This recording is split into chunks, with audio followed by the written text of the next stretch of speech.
A galinha tem uma enorme importância para o ser humano, sendo um animal doméstico mais difundido e abundante do planeta. É uma das fontes de proteína mais baratas. Além de sua carne, as galinhas fornecem ovos.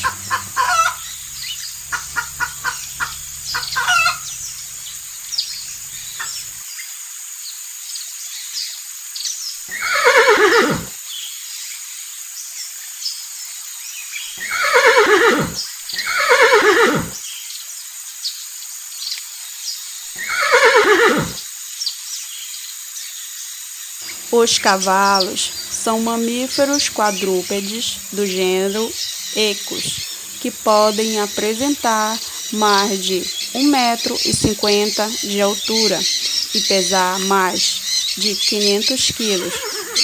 Eles também apresentam grande importância na história do ser humano. O cavalo é um animal da família Equidia e do gênero Equus.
O pato tem um pescoço longo e um bico que pode ser amarelo, laranja e até preto.